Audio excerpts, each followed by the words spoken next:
So that's it for, well, not really. Let me show you another thing that you can do. Because here's the thing. When you put here in quotes, it's basically looking for a file. So does it really need to find a header file like this? No, it doesn't have to. So this is something that's is probably good to know.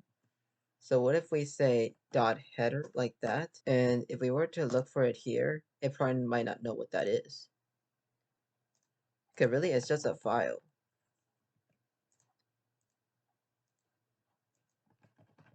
So if we just rename it to this,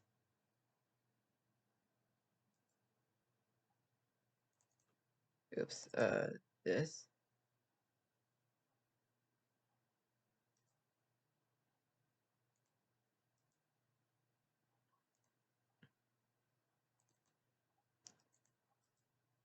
So I'm just gonna move it from here.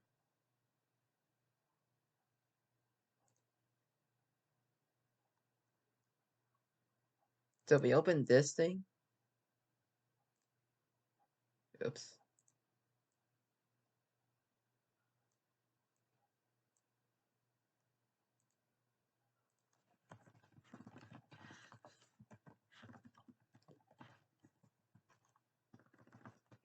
To be safe, we'll just see it as this.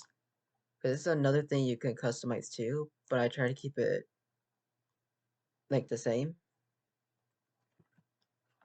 So once you do that and you run it, it just works as intended. It's just a file. And theoretically, you can just call it like this and it still works.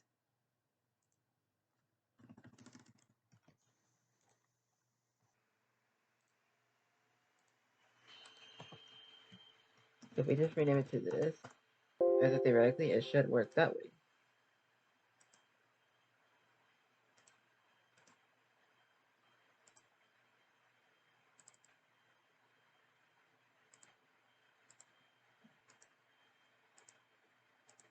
So let's go ahead and start with adding this one.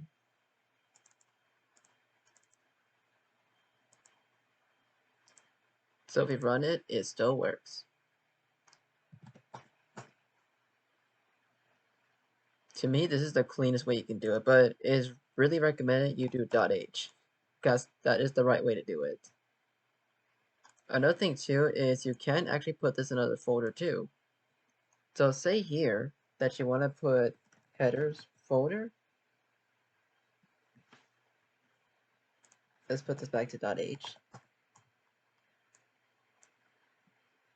So now you gotta specify the path to it.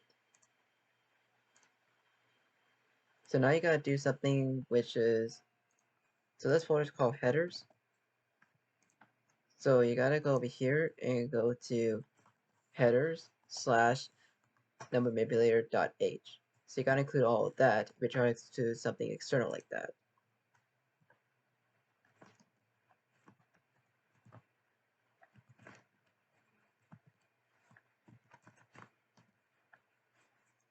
And then we can go ahead and add it here.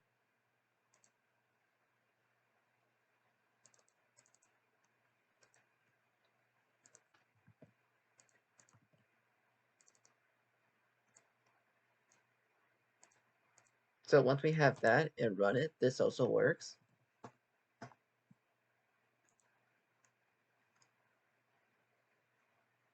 And here's another thing you could do. So this is just a folder, then a slash, and we could put another folder here, and then another folder here, etc. to eventually get to the header. You don't need to do it that deep.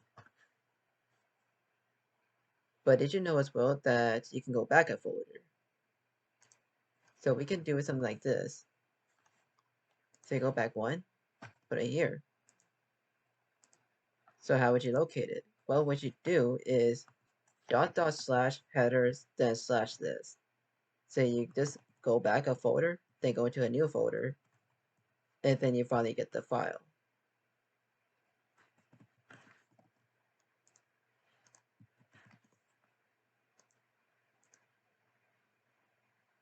So let's remove this again.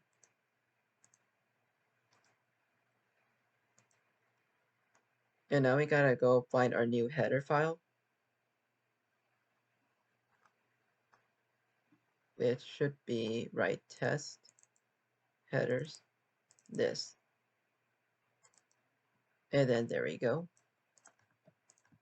You could probably put Control Shift S to save all. Yeah, Control Shift S to do it. So run it again. 10, and there we go. And that's all there is to headers so far.